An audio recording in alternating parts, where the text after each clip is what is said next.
Hello everyone, welcome back to the another session in Principles of Programming Languages. We'll continue to learn about 5th unit. The next topic of 5th unit is what? Scripting languages. So basically we were discussed the language categories in the first unit. So we were discussed about 4 kind of language categories. The one is imperative languages and object oriented languages, functional programming languages. Acha, we were discussed here logic. That's I'm just listing out the way how we were finished our talk. Imperative, object oriented, logic programming and functional programming and scripting languages. These are what the categories we were listed in the first unit under the topic of language categories or else language paradigms. So these are the list of the languages. Imperative, we were finished our study. Object oriented, imperative till second unit we were finished. Object oriented is the concept what we were finished in 4th unit, right? So logic programming is also 4th unit. 5th unit is about functional programming and scripting languages. Now let's get inside of scripting languages. The concept of scripting language is what? There are languages which will be having a program with a script. Now that will understood with this video. Now let's see. Scripting languages have evolved over the past 25 years. Early scripting languages were used by putting a list of commands called a script. So script is what? We'll put a list of commands. Basically we were seen about Unix commands, correct? We'll write all the commands and we'll make it as a script. So basically script is what? Collection of some commands. Now we'll put some collection of commands and we say it is a script in a file to be interpreted. So the first of these languages named SH for shell began as a small collection of commands that were interpreted as calls to the system subprograms that performed utility functions such as file management and simple file filtering. So these are what scripting languages. The scripting languages are what we'll be going to have according to the syllabus. Perl. So truly speaking, there is no specification about the language names. If you see the 5th unit syllabus, you'll find only one topic which is scripting languages. Under scripting languages, I'm just giving you a couple of languages to make you to understand very detailedly. So scripting languages are what we'll be going to see part of this video. Perl is a scripting language and JavaScript is a scripting language and PHP. So I can even list Python also over here, but I'm not listing it because the next concept is pure about Python. So I'm just deleting Python from here. We'll be going to talk about these programming languages under scripting languages. Now let's talk about Perl. Perl is a special kind of programming language. So it is developed by Larry Wall, was originally combination of SH and AWK. SH is what? Shell. AWK is also will be running with the some commands which will say it is also a script. So Perl has grown significantly since its beginning and is now a powerful, although still somewhat primitive programming languages. Although it is still often called a scripting language, it is actually more similar to a typical imperative language. See, I told you in the last video that the differences in between imperative and functional. So here you have a similar perspective of Perl that it can be a imperative, typical imperative, and it can be a scripting. A language is said to be scripting language when the commands it uses to run the program. And the language is said to be imperative when it is running based upon some instructions, the command, right? That we'll see with the example. Now, so let's see the variables in Perl will be having a typical declaration. It uses 3 different kind of symbols to declare a variable. So variables in Perl are statically typed and implicitly declared. There are 3 distinctive namespaces for variables denoted by the first character of the variable names. This is what a unique feature of Perl. You will not find this feature even in the next scripting language which I am going to explain you about JavaScript. PHP. These two are the languages which under scripting but don't have this kind of similarity. That is what it uses distinctive namespaces before a variable name. Let's say all scalar variable names begin with a dollar. Fine.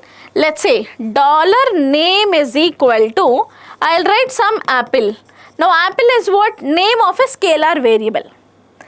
Now all array names begin with at sign at the rate. Now let's see. At the rate array is equal to 1, 2, 3, 3, 4, 5. Now what does it mean? Array of 0 is having 1, 2, 3. Array of 1 is having 3, 4, 5. So dollar is the symbol. It is a distinctive namespace to recognize it as the type it belongs. With the dollar sign we'll recognize it is a scalar variable. With the at the rate sign we'll recognize this as a array, and then the other symbol and all hash names begin with the percent sign, which is percentile. Percentile is for dictionary. We were discussed in associative arrays of second unit. So Perl includes a large number of implicit variables. Some of them are used to store Perl parameters, such as the particular form of new line character or characters that are used in the implementation. So basically we'll use these kind of variables in Perl programming language. And implicit variables are commonly used as default parameters to built-in functions and default operands for some operators. The implicit variables have distinctive, although cryptic names such as $not, @_ The implicit variable names, like the user-defined variable names, use 3 namespaces. $not is a scalar one. So now with this you can understand a variable can be belongs to implicit and explicit. If it is a implicit, we can take this kind of notation. So that's the difference. Perl arrays have 2 characteristics. One characteristic is what? It will have a dynamic length, and that's the reason if you see the previous example what I have wrote, it is for $, a variable name. Let's say ABC is my variable name. I have to give only one value, which is say 1. So ABC will hold a value of 1. Now if I write ABC, at the rate array, I did not mention any kind of length over here. When I do not have a length, either the language should be having a the language should support a dynamic length, or else we are missing the length to specify. But as far as Perl is considered, we'll be having a dynamic length. That's the reason why I did not specify any kind of length. So that's what we mentioned over here. Perl arrays 2 characteristics. First characteristic is what? That they have a dynamic length.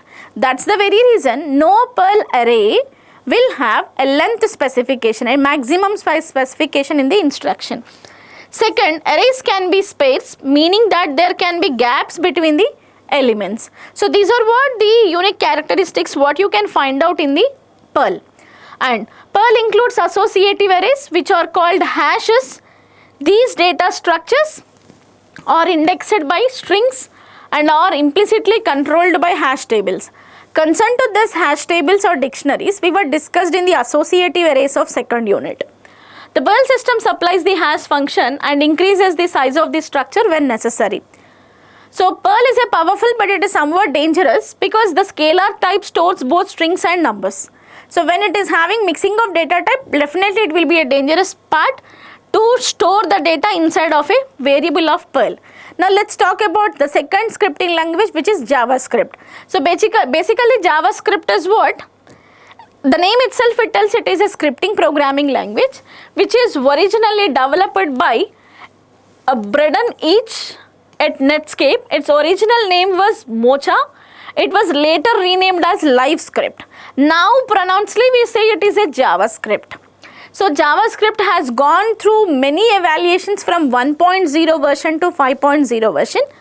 So all these versions are bringing the more capabilities what were not there in the fundamental scripting languages. And that is, although a JavaScript interpreter could be embedded in many different applications, its most common use is embedded in web browsers. We'll use HTML. JavaScript code is embedded in HTML. So basically HTML stands for Hypertext Markup Language. will embedded that JavaScript code, whatever scripting, whatever commands you are writing to get a web browser page or something related to scripting, that commands will put into web browser, will put into HTML document and interpreted by the browser when the documents are displayed. So the primary uses of JavaScript in web programming are to validate form input data and create dynamic HTML. And so actually this is the reason for next semester onwards will be, according to the curriculum of OU, will be having laboratory for PPL. So this will enhance you more to understand how JavaScript can be embedded into HTML to create this validate of forms. We generally create a web page to register some forms, right?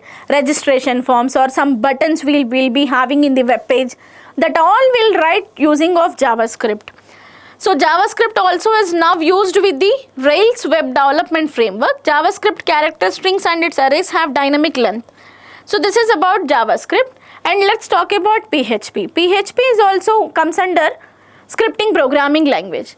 So PHP was basically developed and in the year of 2000, and it is what the name basically personal home page. Later on it is changed to call hypertext preprocessor. Now today you have to say PHP stands for hypertext preprocessor. So PHP is an HTML embedded server-side scripting language specifically designed for web applications. So just before we were seeing about JavaScript, that is to embedded in HTML document, and this is what a server-side scripting language. PHP code is interpreted on the web server when an HTML document in which it is embedded has been requested by the browser. PHP code usually produces HTML code as output, which replaces the PHP code in the HTML document. Therefore, the web browser never sees the PHP code.